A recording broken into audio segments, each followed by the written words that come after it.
자, 그러면 중복조합이 활용되는 경우를 한번 생각해 보도록 하겠습니다. 자, 중복조합이 활용되는 경우는 자, 정수조건 부정방정식, 정수조건 부정방정식, 방정식의 형태, 정수조건 부정방정식의 형태가 되어 있는 것들은 대부분 다 중복조합을 활용합니다. 자, 예를 들어 볼게요. 자, x 플러스 y 플러스 z가 5 이렇게 주어져 있을 때, 자, 첫 번째, 음이 아닌 정수해의 개수, 음이 아닌 정수해의 개수, 정수해의 개수는 몇 개인가요? 요걸 한번 풀어보도록 하겠습니다. 자, 문자 3개 말고 문자 2개짜리로 한번 해보죠. x 플러스 y가 만약에 4, 5라고 칩시다. 자, 요 경우에 음이 아닌 정수의 개수를 쭉 한번 적어보겠습니다. 자, x가 0이면 y가 5가 되는 거고, x가 1이면 y가 4, x가 2면 y가 3, 그 다음에 x가 3이면 y가 2, 그 다음에 x가 4면 y가 1, x가 5면 y가 0 이렇게 되는 겁니다. 그죠? 음이 아닌 정수회의 개수는 하나, 둘, 셋, 넷, 다섯, 6개 이렇게 만들어지는 거죠. 자, 문자가 2개짜리 그냥 열심히 세면 됩니다. 그죠? 세면 되는데 요걸 한번 생각해보죠. 요걸 한번 생각해보죠. 자, 요 녀석은 A가 2고 B가 3인 거죠. 그죠? A가 2고 B가 3인데, 자, 얘가 이렇게 느껴지나요? X하고 Y를 합해서 5번을 뽑는데, X가 2번, Y가 3번 나온 케이스다. 이렇게 느껴지나요? 그러니까 이제 부정방정식을 어떻게 푸냐면, 주머니 안에 X하고 Y를 집어넣고, 얘를 총 5번 뽑는 겁니다. 5번. 눈 감고 뽑고 집어넣어서 A가 3번 뽑혀 나오면 3, A가 3번, B가 2번 뽑혀 X가 3번, Y가 2번 뽑혀 나온 게 요 해라고요. X가 2번, Y가 3번 뽑혀 나온 게 요 해라고요. 이렇게. 그러니까 결국 얘는 여기 주머니 안에 X하고 Y 2개를 집어넣고 이 2개 중에서 중복을 허락해서 5번 뽑는 경우의 수랑 같다 이겁니다. 그래서 이 녀석의 해 개수는 2H의 5가 되는 겁니다. 그럼 계산을 하면 2개 더하면 몇이죠? 7이죠. 7 빼기 1이니까 6. C의 5가 되니까 6C의 1이 돼서 하나, 둘, 셋, 넷, 다섯, 6개, 6가지 경우가 맞죠. 이렇게 풀어주는 겁니다. 자, 다시 요 녀석을 X, Y를 합쳐서 5번 뽑는다. 2개 중에서 합쳐서 몇 번 뽑는다? 5번 뽑는다. 그런 아이디어로 움직여주면 되는 겁니다. 아시겠죠? 자, 그럼 이 문제는 X, Y, Z를 합쳐서 몇 번 뽑는다? 5번 뽑는다 이겁니다. 몇 개 중에서? 3개 중에서. 따라서 이 녀석은 3H의 5 이렇게 묘사가 가능한 겁니다. 그러니까 X, Y, Z를 주머니에 넣어놓고 5번 그냥 뽑는 거예요. 아무 생각 없이. 뽑고 다시 집어넣고 이렇게 다시 집어넣습니다. 그래서 A가 3번, B가 1번, X가 3번, Y가 1번, Z가 1번 나오면 그냥 3 더하기 1 더하기 1이라는 해가 만들어진 거예요. 그럼 이렇게 나올 수 있는 경우의 수는 X, Y, Z 3개 중에서 중복을 허락해서 몇 번 뽑는다? 5번 뽑는다. 그래서 3H의 5 이렇게 만들어주면 되는 겁니다. 아시겠죠? 자, 이렇게 부정방정식의 형태로 나타낼 수 있는 건 전부 다 중복조합으로 풀어준다라고 생각하면 돼요. 여기서 문제에 변형이 좀 있는데요. 자, 음이 아닌 정수해라고 하면 0이 포함되는 거죠. 그죠? 자, 두 번째는 자연수인 해의 개수. 해의 개수를 물어봅니다. 자연수인 해의 개수. 자, 자연수라면 얘가 0이 되지 않고 최소 1이 돼야 된다. 이런 얘기죠. 최소 1이 돼야 된다. 자, 이럴 때는 어떻게 하냐면 X, Y, Z를 포함해서 몇 번 뽑나요? 5번 뽑죠. 5번 뽑는데 이 경우는 안 뽑아도 되는 겁니다. X, Y, Z를. 그런데 자연수란 얘기가 들어가면 적어도 최소 한 번은 뽑아야 된다는 얘기거든요. 최소한 한 번은 뽑아야 된다. 그래서 한 번씩 뽑고 시작하는 겁니다. 그러니까 어차피 순서에 상관없으니까 언제 뽑든지 상관없이 그냥 X, Y, Z를 한 번씩 뽑고 나면 한 번씩 뽑고 나면 그 다음에 또 안 뽑아도 되잖아요. 그죠? 한 번씩 뽑고 난 이후에 그럼 한 번씩 뽑으면 몇 개가 남죠? 여기 기회가 2번이 남죠. 그래서 3개 중에서 2개를 뽑으면 된다 이겁니다. 이렇게. 다시 우리는 5번을 뽑는데 최소한 한 번씩은 뽑아야 되니까 미리 먼저 한 번 뽑는 겁니다. 미리 한번 뽑고 나면 이제 안 뽑아도 되는 거니까 미리 뽑고 난 다음에 3개 중에서 한 번씩 뽑았으니까 기회가 몇 번? 2번 남죠. 그래서 3개 중에서 중복을 허락해서 2번 뽑는다. 이렇게 만들어주면 됩니다. 이게 정수인, 정수 조건 부정 방정식을 중복 조합을 이용해서 푸는 문제입니다. 자, 요런 형태로 만들 수 있는 건 전부 다 중복 조합으로 쓰는데 요렇게 딱 이쁘게 식을 주지 않고 얘를 약간 숨겨놓죠. 그래서 같이 한번 풀어봅시다. 숨겨놓죠. 예를 들어보면 자, x 플러스 y 플러스 z의 6제곱에서 서로 다른 항의 개수는 몇 개인가요? 이렇게 묻습니다. 서로 다른 항의 개수. 자, 서로 다른 항의 개수. 자, 여기서 6제곱을 전개할 건 아니죠, 그죠? 자, 그럼 서로 다른 항이라면 얘는 어떤 뜻이냐면 요걸 전개했을 때 x의 a제곱, y의 b제곱, z의 c제곱 이렇게 나오겠죠? 자, 예를 들어 x 플러스 y의 제곱이라고 치면 x제곱 더하기 2xy 뭐 세제곱 쓸까요? x 세제곱 더하기 3x제곱 y 더하기 3xy의 제곱 더하기 y 세제곱. 그럼 서로 다른 항은 하나, 둘, 셋, 넷 이렇게 만들어지는 거거든요. 그럼 이게 왜 4개로 만들어지느냐를 생각해보면 요 모든 항들 숫자 제외하고 문자 분만 보면 x의 네모 제곱, y의 세모 제곱이 만들어지는데 요거 2개 더해서 몇이 나오는 거죠? 3이 나오는 겁니다.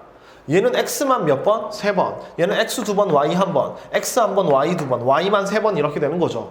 따라서 서로 다른 항이라는 건 요 녀석을 전개했을 때 이렇게 만들었을 때 세모 더하기, 그러니까 네모 더하기 세모, 네모 더하기 세모가 3이 나오는 케이스 이렇게 만들어주면 되는 거죠. 이게 서로 다른 항의 개수란 말입니다. 그래서 얘도 이 녀석을 쭉 다 전개한다고 치면 어떻게든 x의 a제곱, y의 b제곱, z의 c제곱이 나올 텐데 이게 서로 다른 항이 될 텐데 a 더하기 b 더하기 c는 몇이 나와야 된다? 6이 나와야 되겠죠. 왜냐면 전체 6제곱이니까. 아시겠죠? 그럼 이렇게 되는 의미 아닌 정수해의 개수. 의미 아닌 정수해의 개수. 해의 개수가 바로 항의 개수가 된다 이겁니다. 이렇게. 서로 다른 항의 개수가 이렇게 만들어지는 겁니다. 자, 그럼 끝났죠? 그러니까 요 녀석이 이런 방정식, 부정 방정식의 형태로 만들어지니까 이제 중복 조합을 이용해서 3개 중에서 중복을 허락해서 몇 번 뽑는다? 6번 뽑는다. 따라서 3H6 이렇게 쓸 수 있는 겁니다.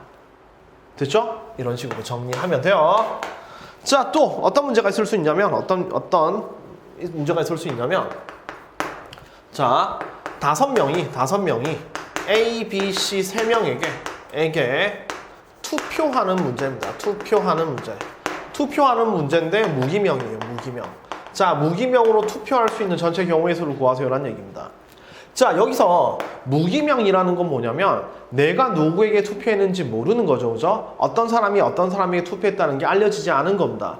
그러면 결과만 보면 A, B, C 합쳐서 표가 총 몇 표 나온다? 5표 나온다 이런 얘기죠. 따라서 무기명 투표일 때는 누가 누구한테 투표했는지가 중요하지 않기 때문에 얘는 A, B, C가 받은 표를 각각 A, B, C라고 쓰면 A 더하기 B 더하기 C가 5다 이렇게 되는 케이스만 살펴주면 되는 거죠.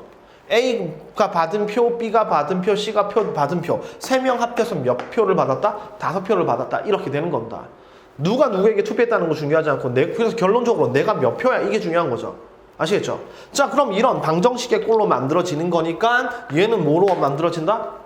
3명 중에서 중복을 허락해서 5번 뽑는 거죠. 그래서 3H의 5 이렇게 만들 수가 있는 겁니다. 3H의 5 아시겠죠? 이렇게 3H5. 참고로 만약에 무기명이 아니라 기명이라면 얘는 함수 문제입니다. 기명이라면 결국 이 5명이 누가 누구에게 투표했는지가 중요하겠죠. 그죠? 따라서 한 명이 투표할 수 있는 곳이 몇 군데? 3군데. 2명이 투표할 수 있는 곳도 3군데. 그래서 결국 3의 5제곱 중복 순열로 만들어집니다. 어쨌든 지금 할 건 아니고 무기명 투표일 때는 뭐다? 투표일 때는 중복 조합이다. 이렇게 생각하시면 됩니다.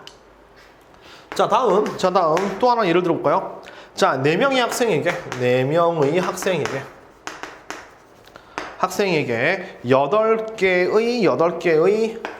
8개의 사탕을 줍니다.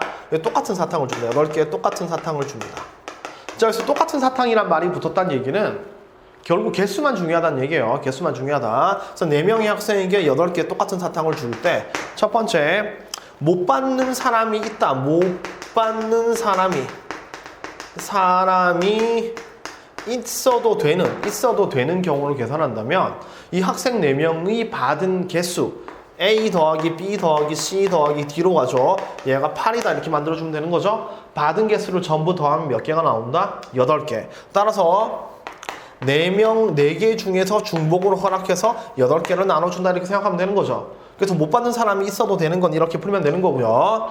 자, 두 번째. 못 받는 사람이 없어야 된다. 못 받는 사람이 없어야 된다. 이런 말이 나온다면 못 받는 사람이 없어야 된다는 얘기, 못 받는 사람이 있으면 안 된다는 얘기는 최소한 하나씩은 받아야 되겠죠. 그럼 똑같이 A 더하기 B 더하기 C 더하기 D는 8이 되는 건데 이 A, B, C, D가 자연수가 돼야 된다는 얘기입니다. 그죠? 적어도 하나는 받아야 돼. 이거죠. 그죠? 그럼 자연수가 되는 거니까 하나씩 주고 시작하는 겁니다. 그럼 하나씩 주고 나면 4명에게 4개를 자유롭게 나눠주면 되는 거죠. 따라서 8개 중에서 4개를 하나씩 주고 나면 4개가 남으니까 4H의 4 이런 식으로 표현하면 됩니다.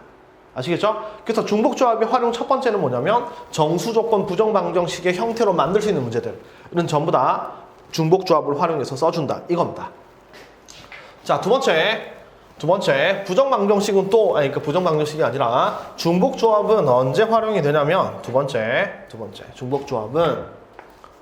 중복조합은 감소하지 않는 함수의 개수, 증가하는 함수의 개수, 함수의 개수를 셀 때도 중복조합을 씁니다. 어떤 거냐면 x1, x2이면 fx1, fx2 이렇게 등호가 붙어있는 증가함수 문제, 등호가 붙어있는 증가 또는 감소함수 문제에서 중복조합을 씁니다. 자, 이걸 한번 정리해 보도록 하겠습니다. 자, 이왕 하는 거 함수 총 한꺼번에 정리해 버리죠. 자, 여기 1, 2, 3, 그 다음에 1, 2, 3, 4 1, 2, 3, 4 이렇게 주어져 있을 때 자, x에서 y로 가는 함수의 개수를 세봅시다. 자, 이미 알고 있는 것 첫 번째, 그냥 함수의 개수는 자, 1이 4군데, 2도 4군데, 3도 4군데, 4도 4군데. 그래서 4, 4, 4로 쓰면 되는 건데 4 파이에 3이겠죠, 그죠? 4 파이에 3 이렇게 쓰면 돼요. 4 곱하기 4 곱하기 4. 자, 두 번째 1대1 함수의 개수는 1이 갈 수 있는 곳이 4군데, 2는 3군데, 3은 2군데 이렇게 되죠? 4 곱하기 3 곱하기 2라고 쓰면 되는 거고 요 녀석은 4p의 3 이렇게 되는 겁니다. 그죠? 4p의 3 이렇게 되는 겁니다.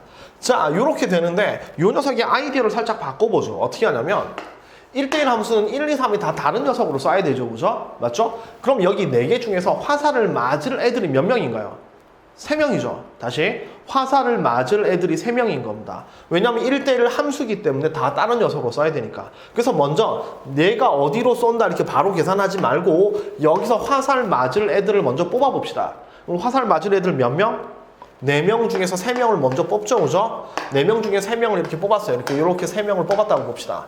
그러면 1, 2, 3이 1, 3, 4로 쏘면 되는 거죠. 그러면 이제 2는 제외하고 1, 2, 3이 1, 3, 4로 쏴야 되니까 자, 이렇게 1, 3, 4를 뽑아놓고 곱하기 3팩을 붙이면 1대1 함수 개수가 나오겠죠. 그래서 먼저 치역을 뽑아놓고 그 다음에 함수의 개수, 치역을 뽑아놓은 상황에서 함수의 개수를 계산하면 1대1 함수 개수가 나오는 겁니다. 요 계산 결과 얘랑 같은 거죠. 그죠? 맞죠? 그러니까 NPR이나 NCR 곱하기 R팩이랑 같은 거니까 결국 이렇게도 생각할 수 있는 겁니다. 자, 이렇게 생각하면 세 번째, 증가함수의 개수. 자, 증가함수의 개수. X1, X2이면 fx1, fx2. 자, 요 함수를 계산할 때 요 아이디어를 쓰는 겁니다.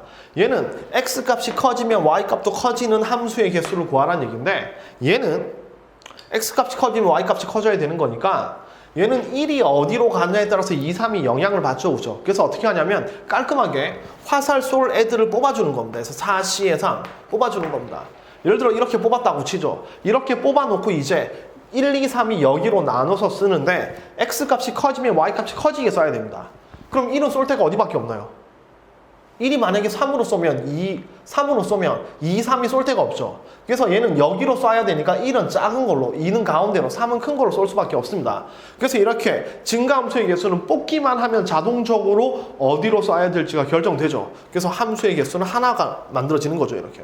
그래서 증가함수의 개수는 그냥 뭐 하면 된다? 뽑기만 하면 된다, 이겁니다. 이렇게.